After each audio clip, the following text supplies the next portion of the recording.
Okay, nerds. So while the Fae channel was interesting and exciting, I'm just going to say it as simple as I can, okay? I'm very, very, very, very, very excited. This is actually one of the best Fae channels we've ever gotten, leading into one of the biggest updates in just... it's the biggest update for every unit you can imagine, for every character you like and enjoy. It means that we can get expanded rosters and make those characters you love even better. Let's get into that in a second. We're going to skip through this because, right, you're going to see my my mouse. Hey, look, it's Fae Channel. Anyways, so I can point things out. We're going to be skipping the Choose Your Legends thing because the heroes are, already in the game. Tempest Trial begins the 20th, for those who don't know, which is only a week away. Less than a week, actually, so I hope you're all excited to get Joshua there. So let's move on to the bigger portion of the update, and the big portions that I want to talk about. Alright. I didn't just say that. Let's move on. Alright, I'm gonna let Faye explain. It's time to talk about the next update to Fire Emblem Heroes. I have lots of juicy bits of info to share. First up, that's right! Staff users are getting a boost. Each and every hero that uses a staff will be able to learn new skills at 5 stars. Yeah, that's basically it. And no, it's not a small upgrade either. It's not a small thing. I'm just going to show you real quick what this means, okay?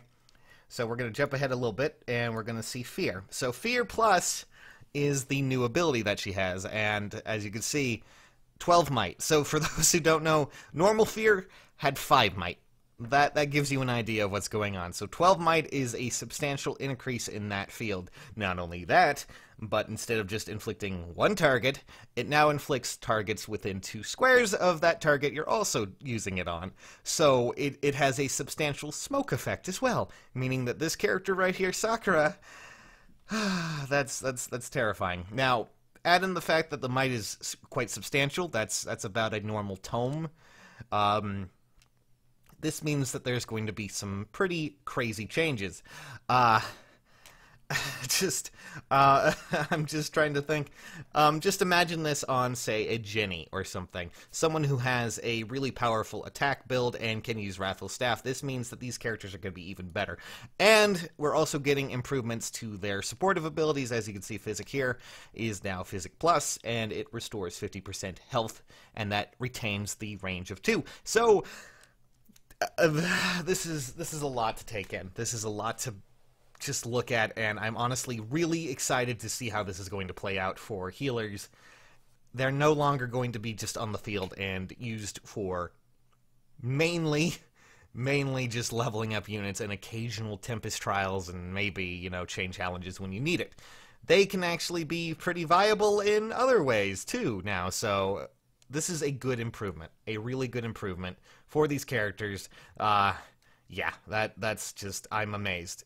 IS, you did really good here. I'm really happy that you managed to make something fantastic out of the healers, and this is something they sorely needed. And as you can see, there are all the new staff skills that are available, or going to be available, including most of the debuffs. Absorb, of all things, Candlelight is also being touched. Physic, Recover, Martyr, and Rehabilitate are all going to get a plus version, which is kind of odd because Rehabilitate's already dangerously powerful with how it works, so I'm kind of interested to see how that's going to build on to that, but we'll see. Alright, let's move on to the next thing. There's going to be some cooldown trigger changes for specials. There is just the chart right there. Most of them are, the top ones are all the AoE abilities, which is moving down to 4, which is a good enough increase. I don't know how well that's going to change things, but the star skills and the soul, the sun skills are all going to also be getting a bit of an adjustment here and there. So I'm not sure how it's going to change their viability. It remains to be seen, but it's going to be something fascinating to look at when this comes and goes. So outside of that, well, boy. All right. So next thing that we need to talk about is that the Barracks are being expanded for free. You're going to get 100 more spots for heroes for those who don't already or haven't already expanded. And if you've already expanded, you're going to get an additional 100 as well. So don't worry about it. You know, props to those who waited this out. The next thing, of course, main story and paralog maps are now going to be capped at 10 stamina, meaning that you won't, at least no longer will you be using 20, 25, whatever stamina that you use per those maps, meaning that you can get more usage out of them and you can do them more often if you need to. So that's a definite plus as we go along. So I'm fine with that as well. Now, next up, we're going to be talking about something that's really big. So, Oh, I get it. We're not done yet. you see, this is the biggest change I've ever seen.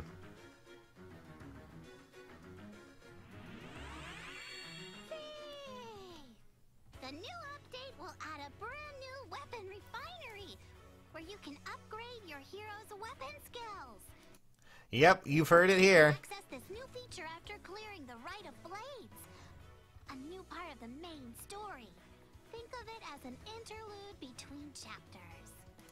Yeah, we're going to have to talk about chapters as well.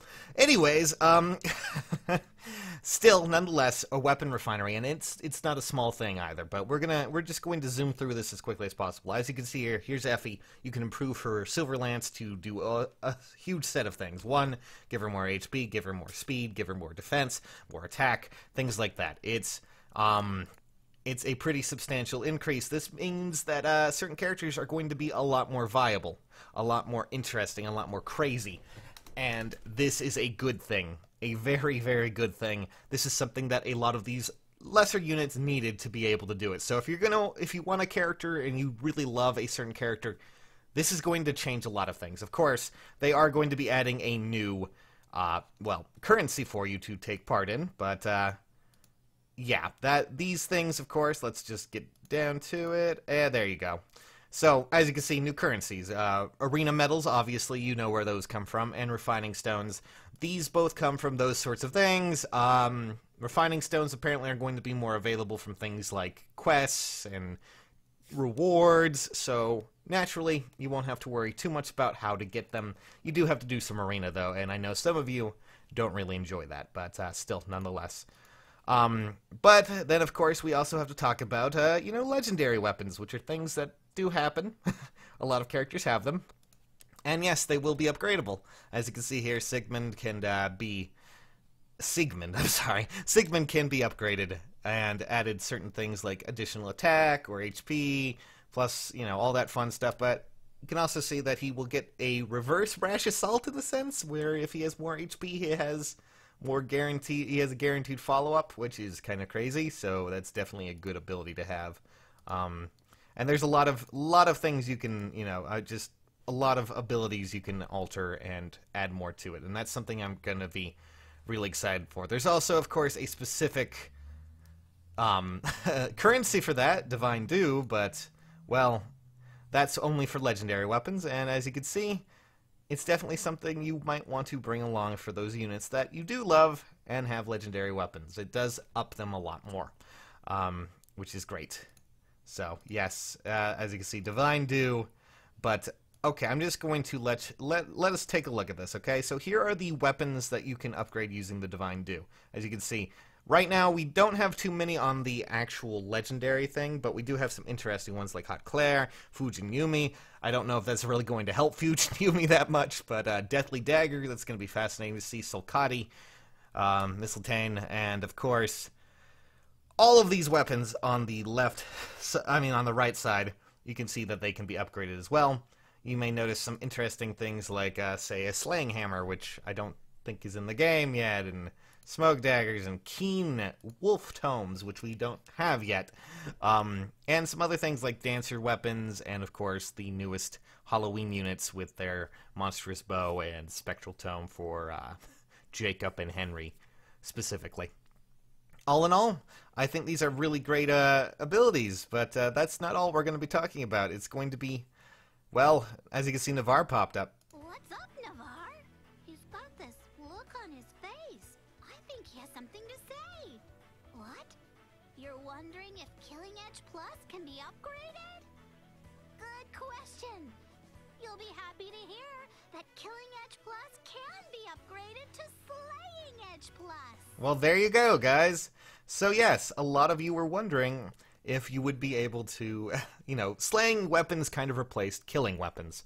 So now, of course, now we have all of that. Killer weapons are now upgradable to slaying, which is good, and there's also a bunch of other weapons, as you can see here, that can be upgraded to even further change that. I mean, slaying spear, slaying hammer, things like that. It's going to be a very fascinating change, to say the least. But not only that, this is the big deal. This is the thing that I honestly just need to take a second to sit down from, because the fact that you can change, well, legendary weapons, yeah, you can evolve them to their other forms. It looks like a lot of different heroes can upgrade their weapons in the weapon refinery. As you can see, Tyrfing turns into Divine Tyrfing. Durandal turns into Blazing Durandal. That means things like Ellawood can have Blazing Durandal, which is insane. Dark Aura, that means Linde can basically become a much more powerful Blue Tome unit than what she was before. And Excalibur. That means Merrick actually might have a better use now if you can upgrade his weapon to Dark Excalibur. And of course Naga with Divine Naga. That's Julia is somewhere out there and extremely happy. This means a lot of changes for characters you love, characters you've loved before. So yes. But just maybe they'll become super helpful after upgrading their weapons. And now these happy heroes are flocking to me. Get it? Flocking to me. Oh my god, Faye, you are too cute. But yes, as you can see, this is going to be a really substantial update for heroes, crazy stuff, and I'm really excited to see how this works. I mean, freaking Merrick is gonna get an upgrade. That's insane. But that isn't the only thing we need to talk about, since we can. So, obviously, there is going to be the legendary, hero summoning event, as we've gone over that before, the 27th. And also now, as you can see right here, the full-on change that is coming. There was mentioned a legendary hero, and you're going to be able to get her from Book 2 at least, and that is Fjorm here, and everyone's going crazy over her. She looks beautiful. Great stuff. But we're going to just, the new story is beginning. Book 2. A new challenge for the Order of Heroes? The main story enters its next chapter. Book 2 is coming. Book 2 focuses on Fjorm, princess of an ice kingdom. King Surtur of a flame kingdom opposes her. I really do enjoy the Norse mythology that they keep pulling from. We've had Loki before, now we have Fjorm and Surtur. Surtur is basically the bringer of the apocalypse in some ways. And it's fitting. It's fitting. He's kind of a fire giant in his own ways, but we're going to just talk about what's coming. So, we know Fjorm's coming, and she is now the next legendary hero that you will be able to summon, and the one that was highlighted exponentially for this, as you can see. That legendary hero I was talking about a little bit ago? Guess what? It's Fjorm! If you clear Chapter 1 of Book 2, she'll join you as a 5-star ally! Now there are a few... So much going on that I'm losing track of it! Now, the few things that we need to touch upon here, obviously, are the fact that Fjorm is going to be, anyways, as you can see here, she naturally has a really interesting thing going on. First up and foremost, her animations are insane, obviously. She also has a very interesting ability in the form of Ice Mirror, and it seems she may also have a distant counter on her weapon from what we can tell. So yes, that is going to be fascinating. But there are just a few things I want to touch upon because people have been pointing this out. So let's get into the gameplay here. You just need to hold on a second because skipping through this is kind of hard. So some interesting things to point out here is that there's two interesting little icons here for her. That's going to be fascinating. She also has a pretty good stat spread, if I can see. It looks like she has one of the bond abilities that... that Witch Nowi had, an infantry ability, as well as something else. We'll worry about those a little bit later, but Ice Mirror seems to be a very fascinating ability that might be something we will have to look into. Apparently, it reduces magical damage taken to 0, adds that damage to what she would have taken to her next attack, is what someone was speculating. I don't know if that's truthful, but she looks to be a fascinating, I'm going to say fascinating a lot, really crazy character, and something that you guys will want to look towards and look forward to, because, yeah, it's going to be crazy. I can't think. But between all of this is going to be the biggest change, the biggest update in almost all of Heroes history outside of skill inheritance, which added a lot. So now you have more reason to bring your character that you love along with you. You can upgrade them even further, make them better, make them stronger. Not only that, but I'm just going to point out here, since we were talking about these weapons here, it seems that brave weapons are not included in all of this, and they're intentionally leaving out a lot of characters who, well, are already incredibly strong, and bringing up characters that were intentionally kind of weaker and bringing them forward into the meta. Of course, a lot of the characters with legendary weapons now can have improved legendary weapons. This is a great game-changing event that's going to happen. Book 2 comes out on the 27th by the looks of things, and you're going to be ready for it, I hope. I hope you're all going to be ready. So that was my look at the Faye channel in a nutshell, and there's Divine Dew for you. Good old Faye. Catch you guys later. Thanks for watching.